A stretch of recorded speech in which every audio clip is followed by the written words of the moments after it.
Ben ritrovati cari amici di Hasselblad e della grande fotografia. Proseguiamo i nostri incontri con gli autori e oggi ci facciamo un regalo speciale. Abbiamo il piacere di avere con noi il nostro ospite Karl Taylor.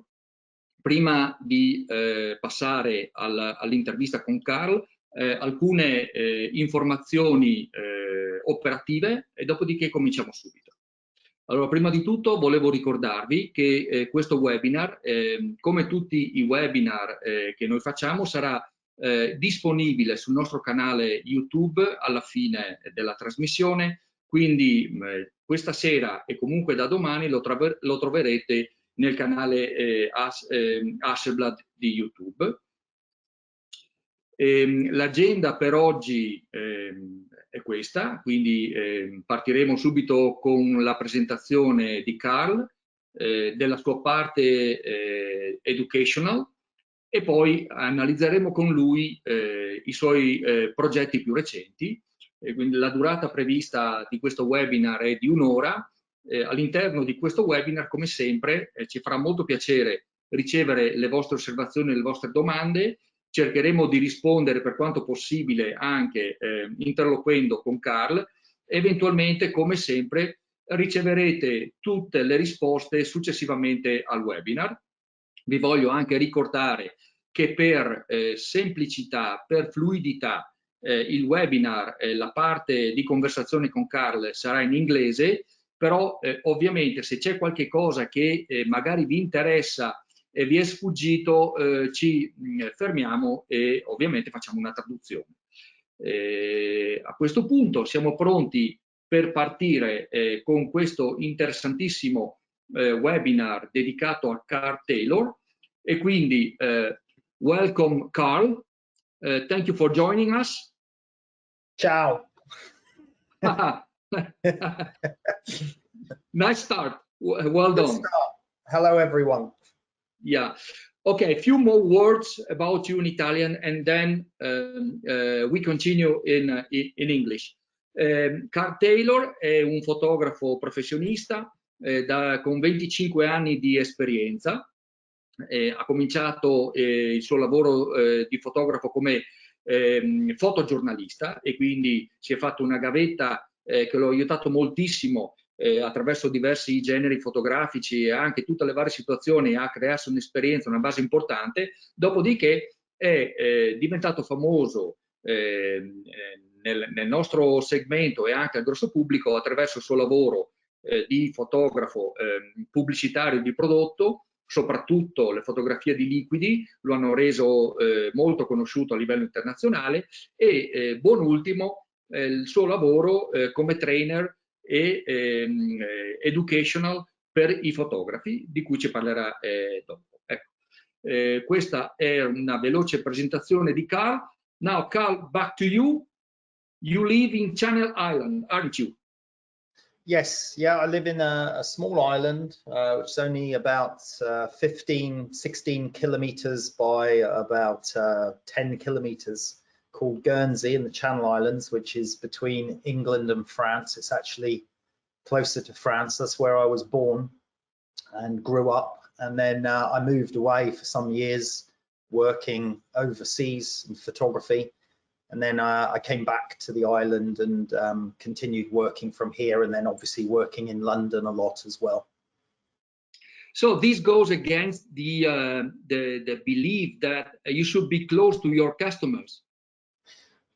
Yes, yeah, it's an odd one. I started my career working in Guernsey, Jersey, the Channel Islands area for my commercial career. Before that, I was a photojournalist overseas, but we have quite a thriving business economy in the Channel Islands, and I also started picking up work from agencies in London, and we did before COVID, we have 5 flights every day to London, so it's very easy. It's only like 40 minutes flight to London, so I was able to travel to London quite quickly, usually, and then arrive in London, use rental studios as most photographers do in the UK now.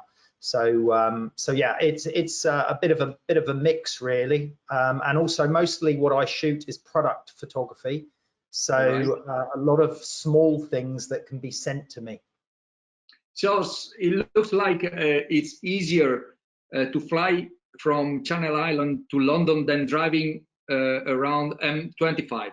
Yes, it is. Yeah, as a matter of fact, I can get into London quicker in many respects than people living just on the outside of London. So you know, that isn't really a difference, to be honest. But I prefer to have my base in Guernsey. It's a nice place to live. My kids at school here, and I also love the ocean and diving and fishing and stuff like that. So I'm not a big fan of living in cities, so I kind of prefer it here. Yeah, and by the way, this is your studio, and I think many people will envy you watching, you know, your premises. Yeah, well, they may envy me. They won't envy me the cost for building and fitting out the studio. Basically, I've operated from many different studios over the years. When I first started, I had a very small little box room studio, then another slightly bigger one. This is actually my 5th studio and my final studio. But even the studio that I was in before this one for 10 years was only about 1/3 of the size of that studio and without this space. But what we wanted to do was expand the company, expand our education business, expand our workshops. So we decided to invest in a really nice premises to do that for the next 10 years. All right, good. Yeah, this was when you bought the building and started to renovate. Yeah, this was during the renovation stage, so we were able to kit it out exactly as we wanted. And this was the very beginning. Took a few months' work to build all the offices and the Infinity Cove background wall and everything else. Yeah, so I mean, we've been here 6 years now, so the time has gone really quickly. Oh, all right. Now let's start talking about what you do as a photographer. So I said that you are a commercial photographer, fashion photographer. You are known for your liquid shots. So can you please tell us more? Yeah, sure. I mean, I started in my first work in commercial photography was assisting in commercial studios. And from that, I became fascinated with light. And then I opened my own studio in 1998. And I dealt with lots of various commercial work, from architecture to drinks photography, food photography, hospitality, products, electronics. And then gradually my client list grew, and then I became more specialized in products. But I also enjoy shooting beauty and fashion work as well. So it's quite varied what I shoot, but I enjoy lighting. That is my favorite aspect of what I do, is overcoming lighting problems, basically. Yeah, we will see some pictures later during the presentation when where you can tell us more about lighting. Yeah. One thing about this is one of your iconic images when it comes to liquids, you know. Yeah. And my question is, how big of a work is to because this is the final result, but you know, to create this image, you know, the from scratch, from a white piece of paper. Yeah, well, I always create the concept by drawing it first. For most of the big shoots, I work out how I'm going to do it. I sketch it out, the ideas, and then from the sketches, I can calculate my lighting and figure things out. And in this one, it also uses some color theory. So the orange color in there is the opposite color to the blue background to make the orange stand out more. But the difficulties there are really in calculating how are you going to make all of these tins of paint collide at the same place at the right time, the flash duration to freeze them. So a lot of it is problem solving, and it's sort of physical problems that you have to find solutions. And then when you figure out how you're going to make the thing happen and how you can make it repeatable, then you can shoot and shoot and shoot and do it lots and lots of times. So it took lots and lots of times to get it right, and we were using sound triggers when the tins hit together and the paint comes out, and testing what delay on the sound triggers, etc. So it's just a lot of problem solving, really, and when you solve each problem you eventually get to the final result. Do you consult with any person that is more into physics or whatever, that can tell you about gravity, or is just by experience? Just by experience. I mean, I quite enjoy physics myself, the physics of light and dynamics and etc. And what we really do is just test things. We come up with an idea, we think we might have a solution, we build it, we try it, then we modify it, and we just keep modifying things until they're correct. And some images like this one are very, very simple. You know, this one's just two lights, very simple. An egg, we painted the egg because eggs aren't naturally a nice color, so we painted it, put little dots of paint so it looked like a more special egg, created a plastic acrylic shelf for the egg to lean on, and then glued it in position. So some images can be simple but powerful. So for example, this one was very much, the idea behind this one was about mental health awareness, and it just took a simple idea. Egg symbolizes life, and it really couldn't be simpler. And that's the interesting thing about photography, is sometimes very complex shoots can look amazing, but sometimes very simple ideas can work too. Yeah, this image is very powerful when you know the meaning behind. Yeah, and this is why I did it in the two stages as well. One with the egg thinking about the situation, and then the other one with the bad version of the situation afterwards. So you know, there's lots of sort of connotations that can be applied to images and what people think of them. The previous one was interesting, actually. If you go back to the previous one, yeah, because this is a good demonstration of the Hasselblad in low light, because this is a 2-second exposure at 800 ISO in a very stormy scene, and then using studio light. But the Hasselblad performs very well in low light, low noise, because of the large sensor. All right, thank you for this. And I'm also attracted by the meaning of this image, you know, yeah, because this one, pollution and also our future generation, if I get it right. Exactly that. So we did a charity project for an environmental campaign about marine pollution and plastic pollution in the oceans, and all of that material in there was actually taken by volunteers from the ocean and collected from beaches in just a 6-week period.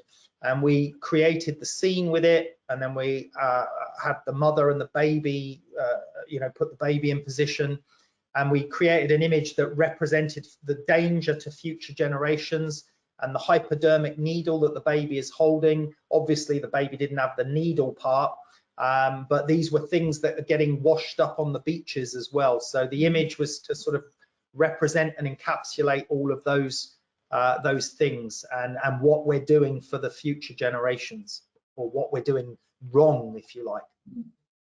So I know that you have a passion for motors, particularly for bikes. Yeah, I love motorbikes, so I really enjoy sculpting motorbikes with light. Yeah, all right. This is another commercial image. Yeah, that one uses 2 images combined, so it took 2 different photographs and then combining them together in post-production. All right.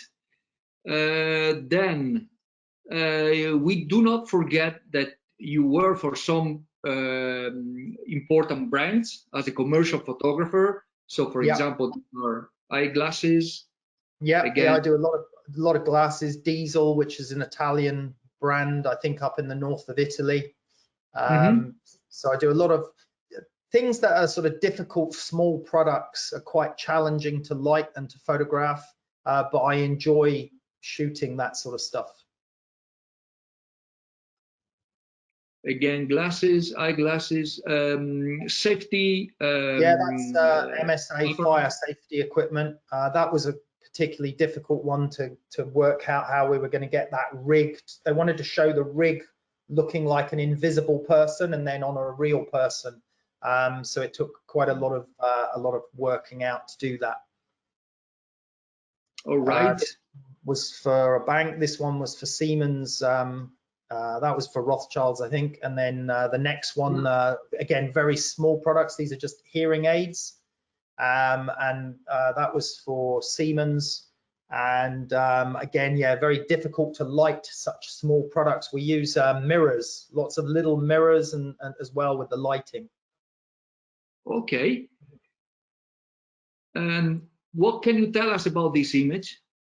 This is just personal one, and for my education platform, just a sort of fantasy world situation where I try to just create scenes that people can put their own impressions on, unusual lighting, you know, beautiful model in there, beautiful dress, but it becomes a sort of fantasy scene with the decor and the background room and the swing in there. And it's the sort of image where you draw your own story, you know, in your own mind, you start creating your own narrative about the image, which I quite like doing in a lot of my work. Yeah, so which lead us to talk about your educational job, because you told me yesterday that now you're investing more and more time and energy in the education part of your job. Yeah, we started the education business about 12 years ago, and it's grown and grown. And originally, when we were doing education, it was on DVD. Now it's all online, and we became very popular and successful in the education sector, retailing our DVDs all over the world. But now it's all moved online as a membership model. Yeah. And we have a very large following on our education platform, and we do some quite elaborate shoots such as this one in Iceland as well, just purely for the education sector, really, which I enjoy because it allows me the freedom to shoot whatever I want. And of course, you know, things have been very difficult for commercial photographers in the last year with COVID. So the education business has been, it's been fortunate that I've had the education business as well, because it's another area of business. Yeah, and who should benefit from your educational programs, like amateur or more professional photographers? I would say that our platform now is used mostly by sort of mid-level to professional photographers and aspiring professionals, although we do cater for beginners as well, but we have free courses for beginners. So most of our training now is focused on those people that really want to learn lighting. So, you know, we're using the Hasselblad 99% of the time. We do live shows, tethered shooting, showing live results and how we light it. But we're teaching people about, obviously, photography, cameras and lenses, but we're teaching them a lot about lighting for fashion, beauty and product work. Okay, and this is you yeah, making a mess. Play with liquids, I guess. Yeah, that was in my old studio, and you can see we've masked it all out with plastic sheeting everywhere, and we were creating a big mess with some paint shots. So yeah, it can get quite messy sometimes. Yeah, it looks like a playground more than a professional studio. Yeah, but it's always a problem when you have to clean it all up. Okay. And some friends here, Mr. Steve McCurry. Yeah, Steve McCurry I'm a big fan of Steve McCurry, have been since I was a teenager. So it was a pleasure to get to meet him a few years ago at one of the Hasselblad events. I was doing some presentations, and Steve was there to I think say a few words, and it was nice to have a chat with him. But I've regularly done presentations at live events for Hasselblad. Obviously now we're doing it all virtually because we can't go anywhere. Sooner or later we will get our freedom back, hopefully. Yes, yeah, sooner or later, yeah. Yeah, this is our education website, yeah. Yeah, okay. So these are parts of your online program. Yeah, and we also have lots of different guests, lots of very famous photographers come and join me for talks. Some of them we bring to the studio and we do talks with or workshops with. Other ones we do online. So often I'm interviewing other well-known photographers as well. Okay, and for persons that are interested to join your programs, this is the website. Let me say also in Italian, se ci sono delle persone che sono interessate a seguire i corsi di Karl Taylor per migliorare le proprie tecniche. Karl appunto diceva che i suoi corsi sono particolarmente adatti a persone che hanno comunque una buona esperienza, una buona attitudine alla fotografia fino a livello professionale, e quindi attraverso questo sito potrete avere tutte le informazioni che vi interessano. All right, Karl. Now we can start looking at your most recent projects. And the first image is very powerful. Yeah. So yeah, let me go back one second, and then I come back. I would like people to look at this detail, and then we look at the picture in the full resolution. Yeah, well, if you go to the detail shot again, just a moment, what you'll notice in the close-up is you can see that the items in the shot are actually decaying. They're going moldy and degenerating.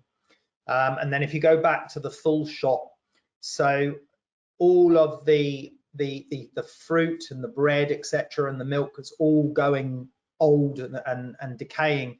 And we kept the fruit and the bread in special plastic storage containers with warm heating and moisture to get them to mold, because I wanted to create a still life scene very much like the sort of Baroque period paintings, the still life, the old masters paintings, and that's why I actually chose the similar color tone as well for the lighting and the look and the feel. And I used a lot of the old masters paintings as a reference for how I wanted my picture to look. And rather than just take a picture of a beautiful still life with lots of fresh food, I wanted to take something a little bit more sinister and a little bit more unusual. And it gives a different message, because when you look at the image, you start to wonder, well, how long has the food been there for it to go like this? Is this someone's table from a week or a month or a year? Where have the people gone? Why is it left there? And it brings different messages to the viewer because of the nature of the content of the picture. And what I wanted to go for there was a picture about natural decay. And again, you know, I actually posted this on my Instagram account and related it to a lot of the sort of evolutionary, ecological damage that we're doing to the planet, and how things are decaying that were once beautiful.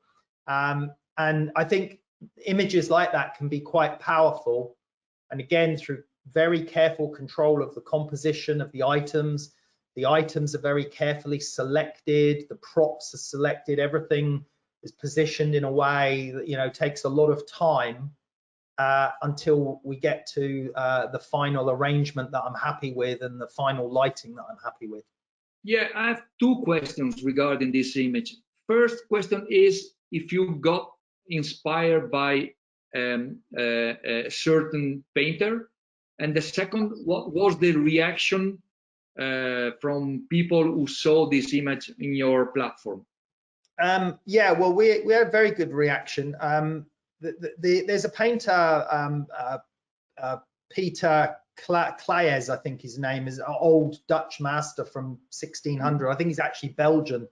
And his painting style was kind of similar, and the colors are used as reference.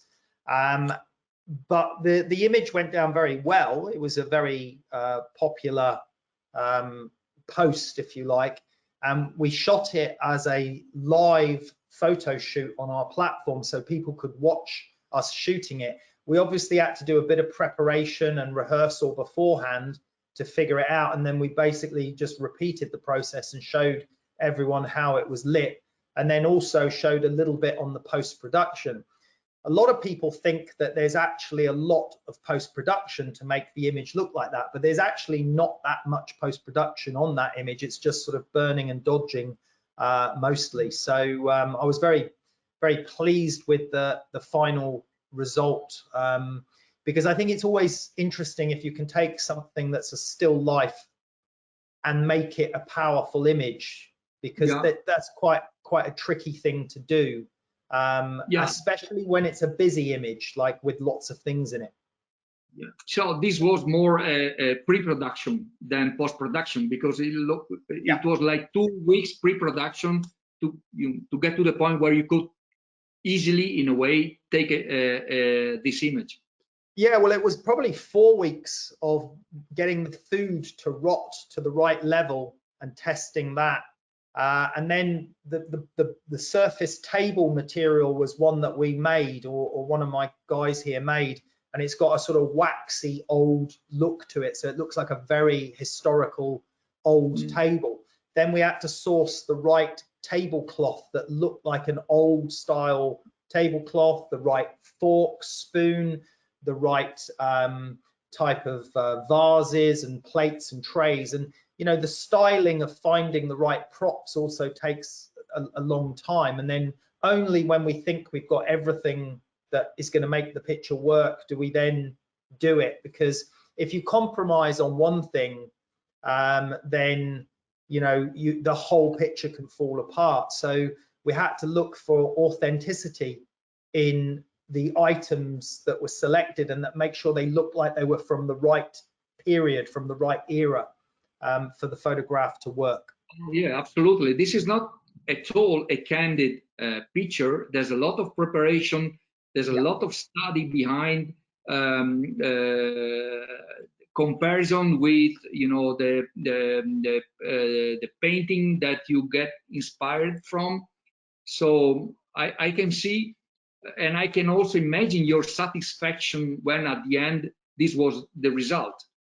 Yeah, exactly. Sometimes with pictures, you know, always with photography, you enjoy the photography, but occasionally you enjoy a photo more than other photos because the result turns out to be better than you expected or as you hoped for. And this is the great thing about the Hasselblad. I mean, I use the 100 megapixel, but the detail is, you know, amazing.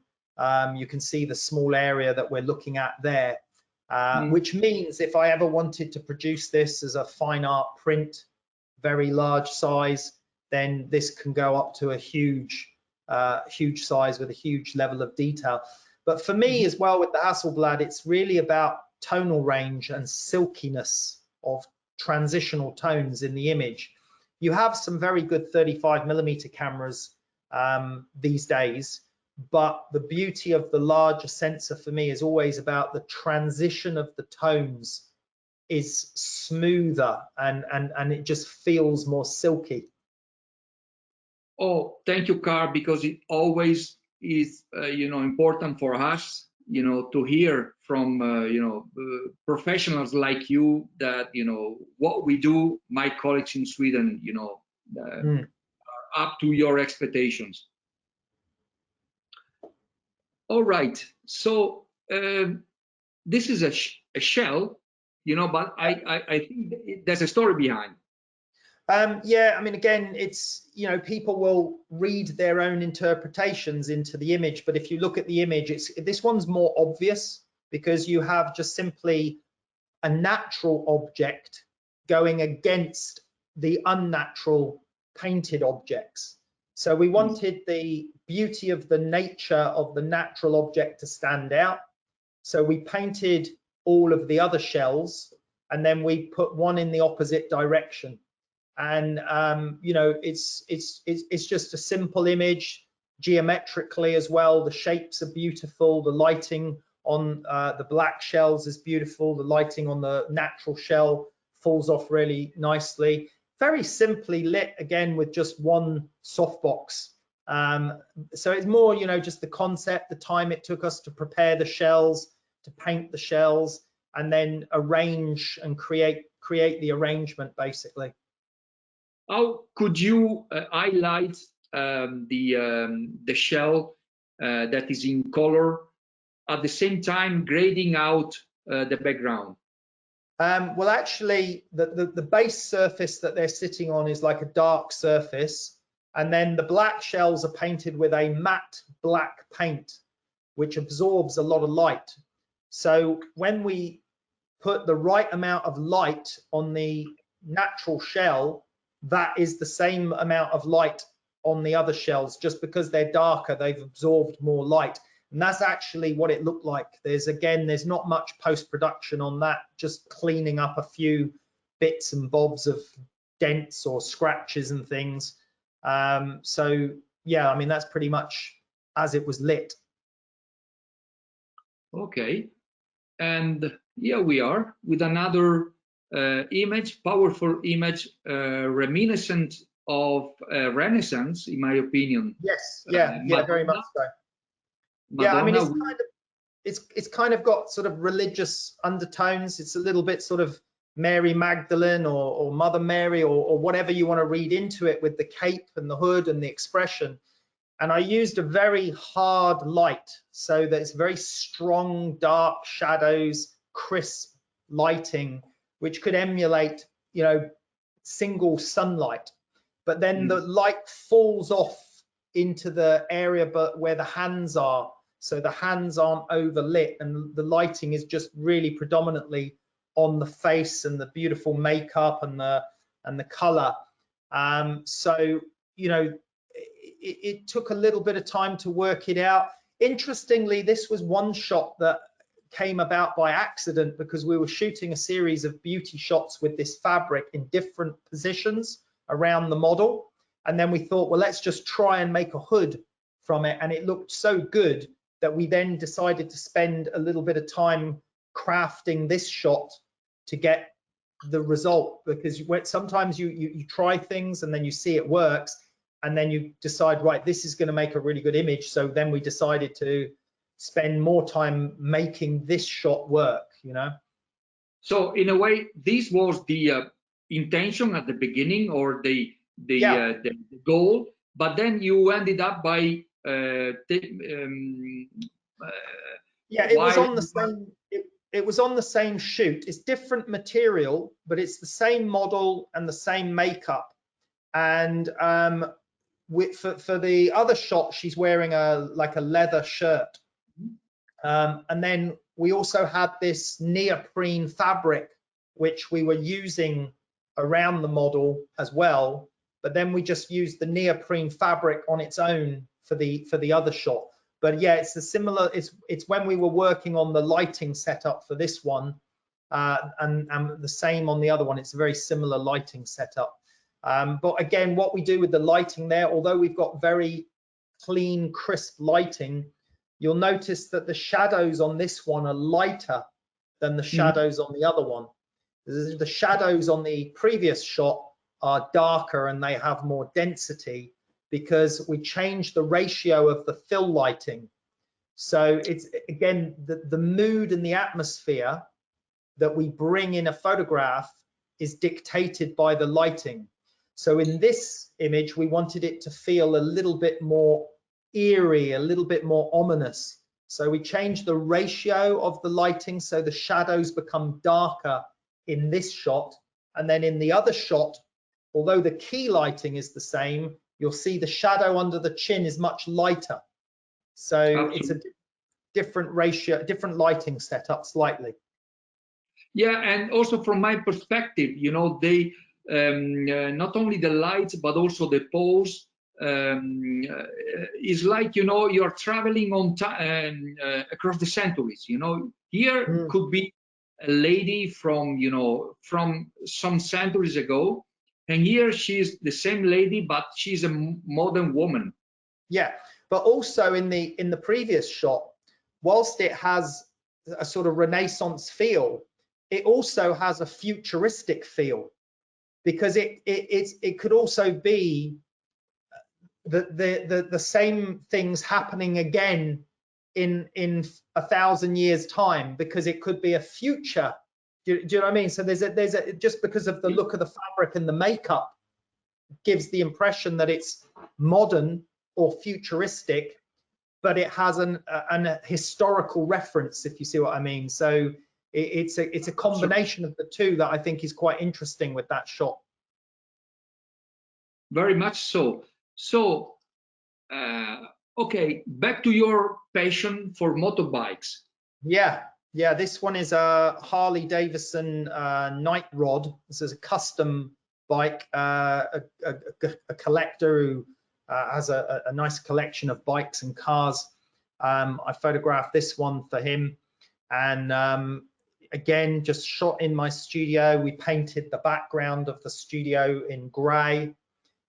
This one uses quite a lot of lights, but what you see there is how it was lit. There was a few lights coming in closer to the motorbike, which we remove in post-production. As a matter of fact, on my Instagram account, you can see that photo, and if you slide it, you can see the raw file as well, because we posted the final picture and the original picture as a slide on our Instagram feed. Okay, and moving on, we have this lady. She's dancing.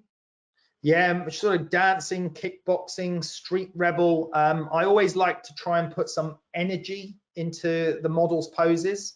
So I do a lot of my fashion shots with jumping or you know, little kicks or movements, skipping, just to give the picture a bit more dynamic. So she's off the ground and she's kicking in the air, and that gives the photo something else, you know, another sense of anticipation that you wouldn't get if she was just standing on the ground.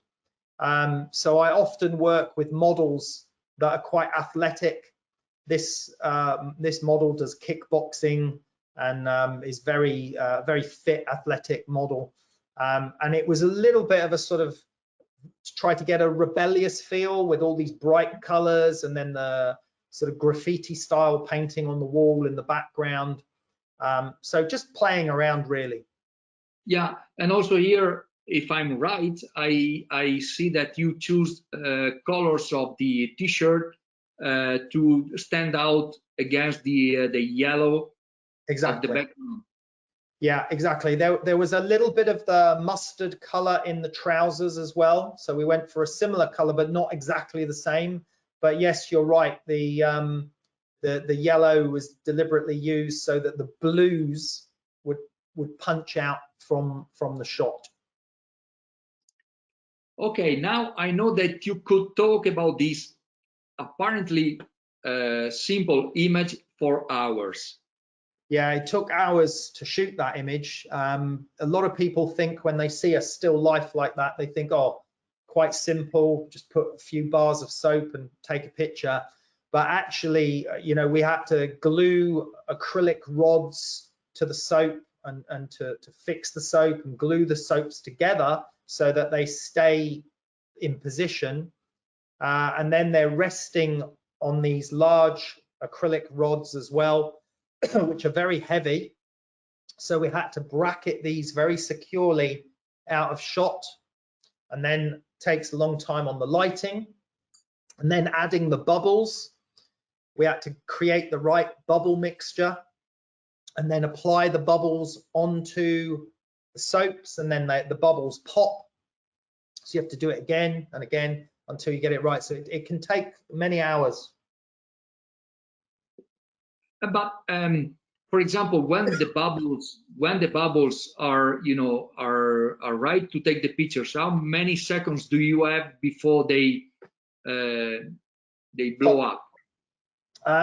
They weren't too bad, actually. We ended up with a consistency that worked quite well, and I would say the bubbles would stay good for maybe about 10 seconds, and then one or two of them would go, and then eventually they would decay, and then we would clean it a little bit and then put new bubbles on and try again. So we probably did about, once we had the set and the soaps and everything correct, we probably did about 20 different attempts with bubbles, and then this was the favorite.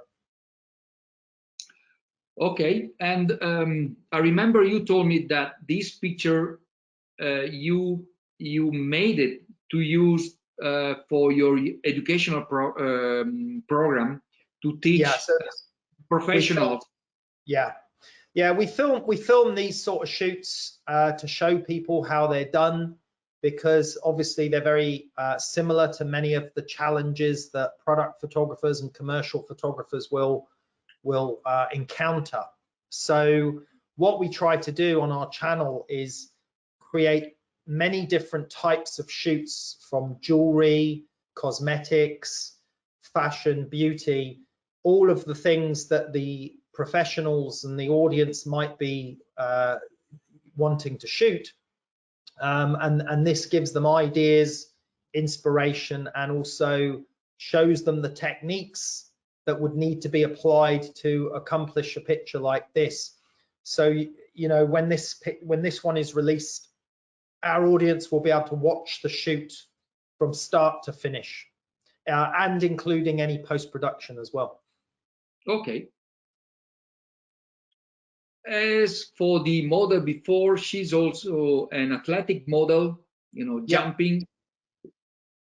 Yeah, this one was quite interesting because we had done some shots with these big white wooden frames, but the white wooden frames were square, sat on the ground, and then I wanted to use one differently, so I came up with the idea of rotating it and putting it as a diamond, and then we had to use some C-stands to hold it upright, and then the C-stands were removed in post-production, and then the model was coming up with these nice jumps and poses in front of it.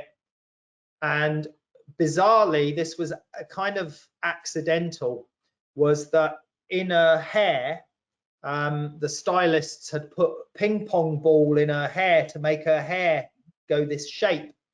So we had all these ping pong balls, and one fell on the floor and it bounced, and it looked really interesting. And I thought, wow, this is really cool, because if we can get all these ping pong balls and then throw them and they bounce in the shot, then we can get a combination of the model in the air and these black and white ping pong balls. So we had some ping pong balls sprayed black, some left white, and then obviously with the styling of the clothes being black and white, you know, very monochromatic shot, the ping pong balls work really well, and they add again another sense of anticipation and you know, dynamic to the picture that you wouldn't have without them. And that's again what I enjoy doing with my work, is just bringing something else a little bit more dynamic in the picture that makes you look at it for a little bit longer. Because at the end of the day, the success of any photograph is really down to how long someone wants to look at it. Because if someone wants to look at the picture for longer, then it's a successful photo. All right. So the more things I can do that create interest or intrigue, that, you know, people then want to look at it and study it for a little bit longer, then the better for me the result is as well. Yeah, so we can maybe draw a comparison with Helmut Newton evolutionary theory, that with the apple that fall from the tree, with these pimple that accidentally fell and gave you the idea of these. Yes, yeah. It was an accidental falling of the ping pong ball. Yeah, just like Isaac Newton. Yeah, with the apple. But you know, sometimes ideas come to you during a shoot. Sometimes you pre-visualize the idea in advance.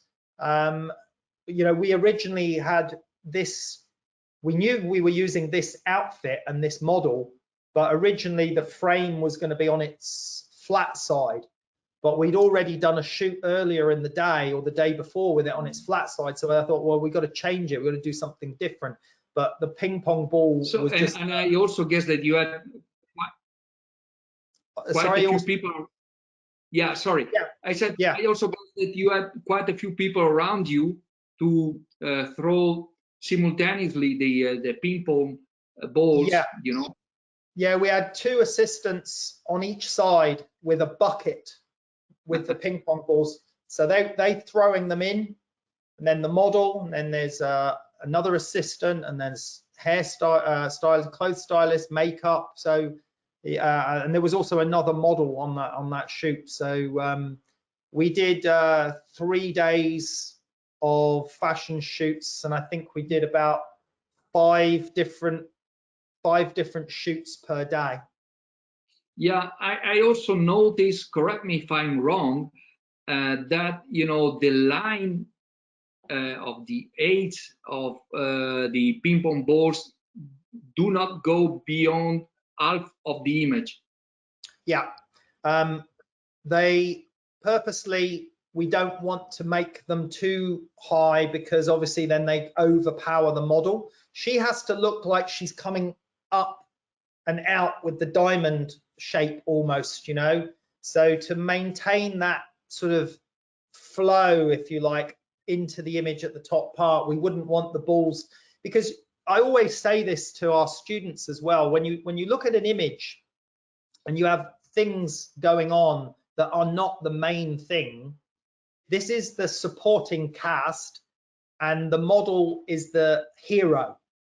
So you have to make sure that the hero is the thing that stands out the most.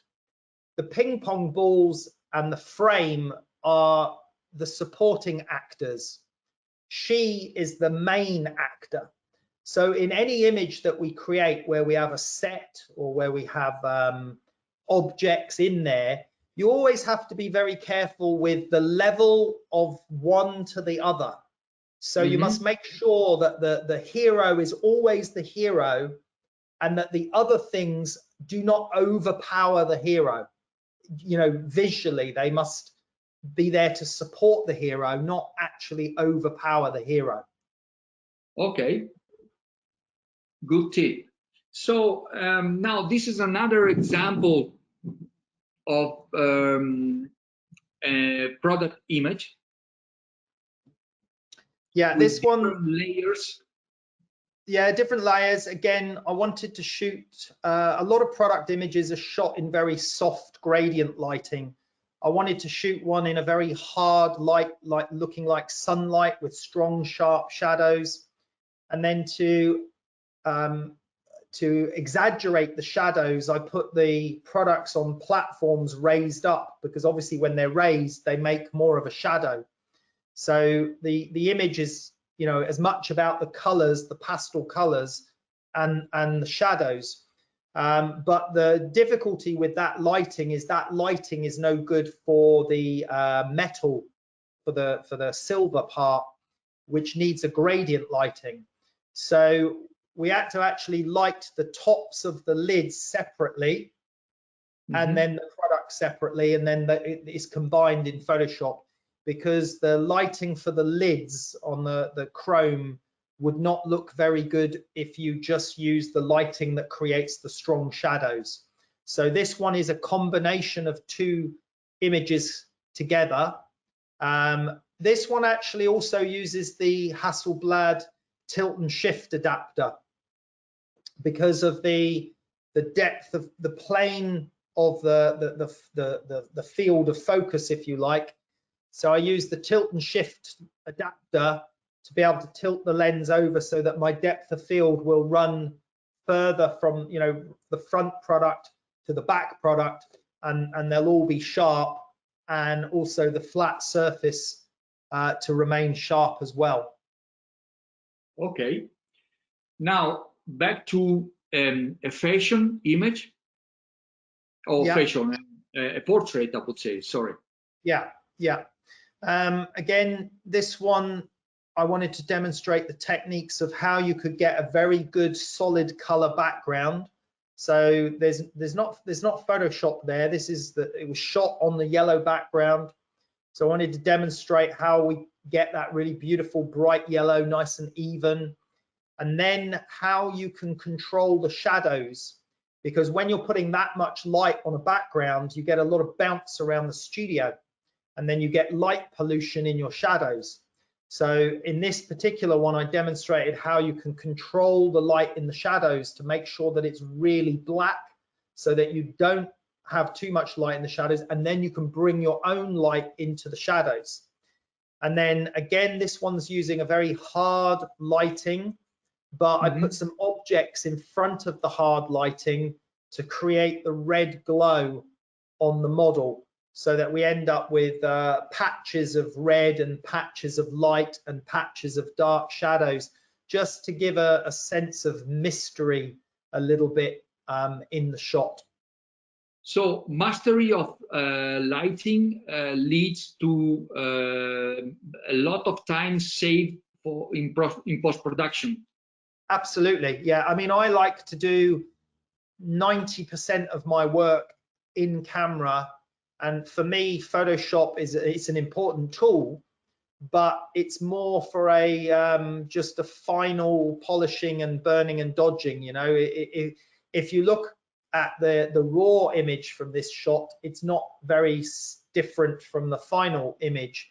And as a matter of fact, again, on my Instagram feed, I have a video showing all of the raw pictures of the different poses of the model and the different shots that we got. And you can see those are all the raw files.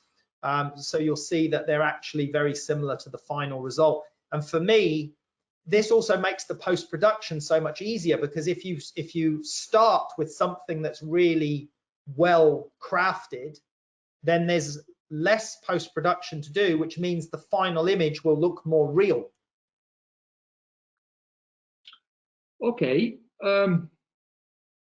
this is an image that I don't know how to comment, so please open it up for me. The same shells from the earlier shells, the scallop shell. I don't know what that is in Italian. In French, it's coquille Saint-Jacques, but I don't know what it is in Italian. Yeah, but we also use coquille Saint-Jacques or. Okay, so this is the shell from that. But instead of using the shell, this time I used the shell to make an impression into the material. And then I just thought it would be interesting. When I set the shot up, I initially thought it was just going to be the impression of the shell, and then I thought it looked a little bit empty, just the impression of the shell. So we had a fake pearl necklace from another shoot. So I took one of the pearls and put it in the thing, in the hole, and reasonably simple lighting to achieve the result. But yeah, quite happy with it. Again, it's just really like still life art, really. Just one, showing what you can do, simple ideas. During lockdown, obviously it was limited what I could shoot. I couldn't work with models, couldn't work with assistants or whatever. So I did a lot of shots that I just did on my own, very simple little still life studies like this one. But yeah, by the way, the pearl separates naturally from the shell. Oh right, yeah, I don't know. I mean, realistically, this type of shell, they do occasionally produce pearls, but they're not that type of pearl. They do produce a very rough-looking pearl that isn't as perfect as the pearl that you get from a oyster shell. Yeah. But I thought it would look nice anyway. Yeah. Yeah, this one is again just good product photography, but using some different lighting techniques. Again, this time I'm using projection lighting to create what looks like a sunlight coming through a window, using color schemes that work well together. Again, pastel colors, various bits of lighting. You can see there's another light coming in down the background to create what looks like a beam of light there. Little patch of shadows of light on the left-hand side that could look like light coming through the trees or something on the wall on the left. And then, of course, getting, you know, the products to look right. Also, I had to use soft lighting from the left so that I could get nice lighting in the caps of the bottle. So in this one, I had soft lighting on the left and then very hard lighting on the right and from above. And then to get the lovely gold color behind the products, we use pieces of reflective card cut and placed behind the product so that the light bounces off of from the soft lighting on the left, bounces off the colored card and shines through the product to give a really rich gold glow. Well, again, what looks like apparently a simple image that gives you a feeling of balance and equilibrium, there's a lot of study behind.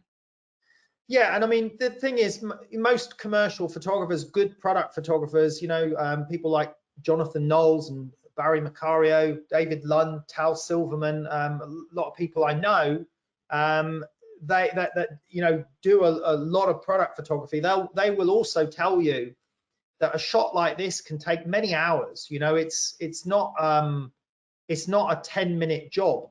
And if you're shooting for a big brand, they don't expect it to be a 10-minute, you know, it could be a 4-hour job, it could be an 8-hour job, depending on the complexity. But if it's going to be used for a national advertising campaign, then the budget is there to take the time to do it properly, to have it look, you know, really, really nice as a final result. This one's a very simple one. This is actually just a single light with a Para 88 on the model, and I think 2 lights on the background just to get just almost pure white on the background. What I prefer, you know, you can go with pure white for the background, but I prefer to go just slightly below pure white for a lot of these type shots. So I end up at about 10% gray. Because I think then the model will stand out a little bit better. And again, it's an example how, you know, with a good team, styling, good makeup, a good model, you know, simple lighting can still give you a powerful result. Yeah, and the same model, different atmosphere completely. Exactly, different atmosphere, different lighting, same outfit, but the lighting changes the entire atmosphere and mood of the shot. And it's interesting as well, because if you go back to the previous shot, this is not like expensive fashion. This particular net thing cost like 20 euros. Okay. So, you know, anyone could do this really. It's just, you know, just seeing the image and thinking about, well, what will work, what makeup and the, you know, the team around you and everyone contributing. Definitely on fashion shoots, it's always more of a team collaboration, because you need the skills of the model, the skills of the stylist, the makeup. Everyone has to work well together. Yeah, what I can see here also, the height is so the camera is slightly above the eye level, while here you were a bit below. So is there a reason? Yeah. So in the one before, she's meant to look a little bit almost what's the word? A little bit snooty, a little bit sort of above you, a little bit sort of superior, you know, as if she's looking down on you, as if she's better than you type thing. Have that sort of attitude to it. And the next one is obviously meant to look more sinister and a little bit more scary. So just the shape of the eye was nicer, just coming in at the eye level.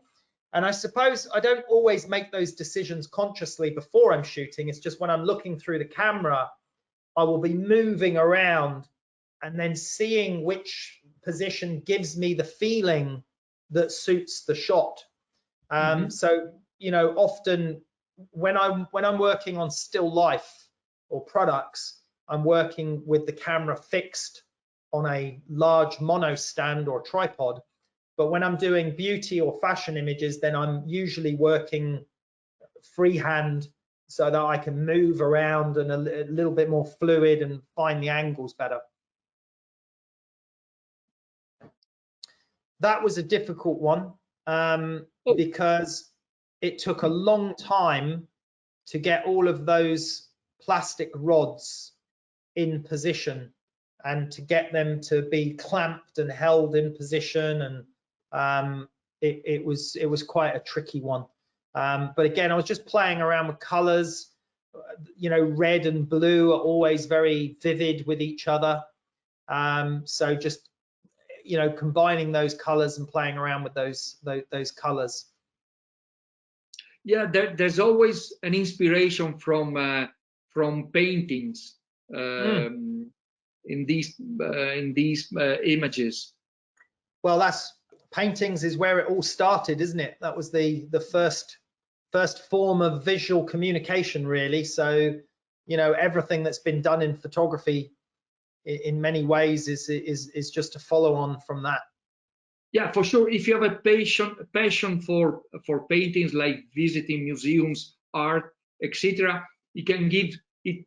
You can benefit as a photographer when you have to compose your own art. Absolutely, I take a lot of inspiration from paintings, also from cinema. I take a lot of inspiration from cinema lighting, from good film lighting. So, you know, I just look for inspiration everywhere. But yeah, a lot of it comes from paintings. Okay, we are close to the end of this presentation. So we have two more images. The first one is this one. Yeah, this one is actually a lot more difficult than it looked. We spent maybe one day building all those blocks from wood, and then another day painting all the blocks, and then the lighting for this one. I'm not gonna say exactly how it was done, but this is a difficult lighting to get this softer light over such a big area and to get it so evenly and smooth looking lighting. And also it's quite difficult to control all of the white levels so that you maintain the exposure correctly and you don't overexpose. And again, this is another great thing with the 16-bit on the Hasselblad, is that the dynamic range is so good that I can ensure that I don't overexpose in the highlights, and I just get to the, you know, one small area to pure white, but then all the other tones fall nicely into place. And as you can see, we have a very broad range of tones, from the black dark handbag and the boots all the way to the brightest white, yet the contrast of the image still looks quite soft because of the lighting and the soft lighting on the blocks and the tonal range of the shadow side of the blocks. But normally when you try to light this with just a softbox, then of course you will have one side of the picture bright and the other side will look much darker. So we had to do something a little bit different to get the lighting working correctly for this. And then the model Susanna here, she's a very tall model. She's actually about 6 feet tall already, like 180 or whatever. And then she's got these big boots on as well. And yeah, she did a really good job. She did lots of different poses for me. In this one, she did some jumping poses as well, and running and skipping. But actually, it was this one, this static pose in this case, that was my favorite one. And last but not least, my favorite image. Yeah, this one I did during lockdown when we weren't allowed to do anything. And again, this is a good example of what you can do quite simply, because this just uses one light, maybe two, I can't remember, but I think it was one, the one key light. So the difficulty in the shot was the arrangement of the pasta. This is where it took me, you know, hour or 2 hours of figuring out how am I going to get that pasta to stay in that position. And it's lots of different levels as well. So I had to work out how I'm going to get pasta on that level, the next level, the next level, and to get it to stay in position.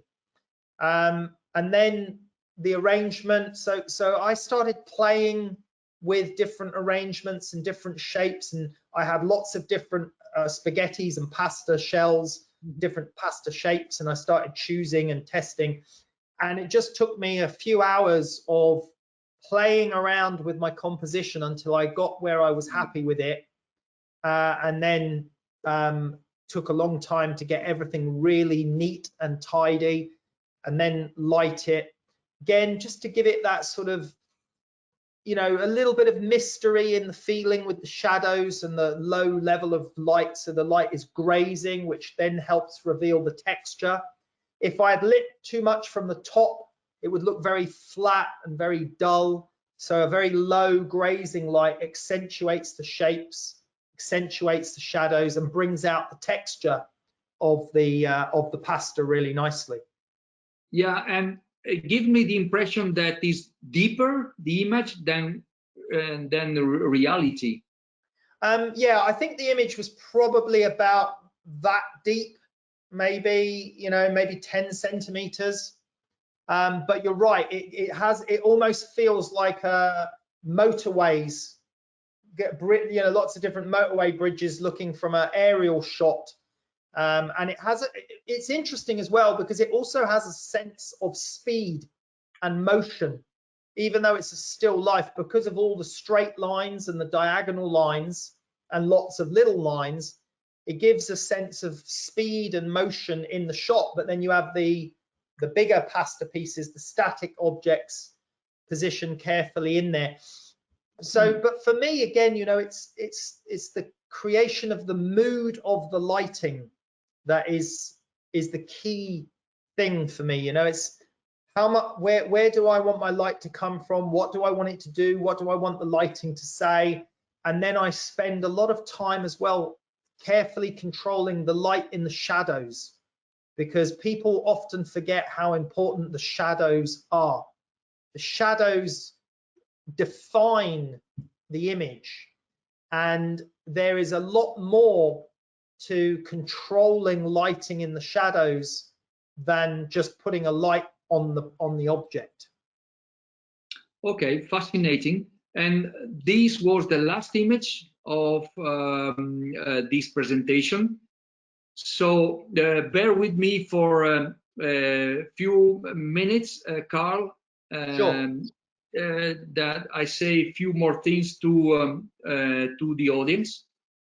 So, ecco, abbiamo finito la presentazione con Karl. Ho visto che c'è anche qualche domanda, in particolare Graziano che ci chiede se è possibile avere la traduzione. Non faremo la traduzione, però se ci sono delle parti che vi interessano, se volete sapere qualche cosa di più, in particolare di qualche immagine, perché Karl appunto è stato molto puntuale e preciso nella descrizione del senso delle immagini, anche come le ha costruite, me lo fate sapere, mi mandate un messaggio, mi trovate sulla pagina fanpage Hasselblad Italia di Facebook, e io vi rispondo tutti quanti e mi faccio carico da parte vostra di chiedere quello che vi interessa sapere a Karl. Alla fine del webinar vi arriverà anche una richiesta di un veloce feedback, qui vedete la slide, e vi siamo grati se ci date un vostro parere, che ci aiutano anche per i prossimi. Come sempre, alla fine del webinar metteremo a disposizione questa registrazione sul nostro canale YouTube, Quindi per maggiori informazioni potete anche ovviamente visitare il nostro sito, dove trovate tutte le informazioni di prodotti, prossimi eventi. Vi potete anche iscrivere alla nostra newsletter per rimanere sempre aggiornati sulle nostre iniziative. Benissimo, con questa ultima slide abbiamo finito, quindi ritorniamo con Karl Taylor. Karl, I thank you very much for this hour. Thank you. I would have, spend more time with you, because every image, there's a story behind it. You're so good in explaining everything from your side. So I see the value of also of your educational program for people who are interested. So thank you for being with us, well, looking forward to meet you again very soon. Yeah, thank you very much. Very much enjoyed talking to you today, and thank you for everyone who was watching. Hope you enjoyed it. Thank you very much. Grazie a tutti e al prossimo seminario. Arrivederci.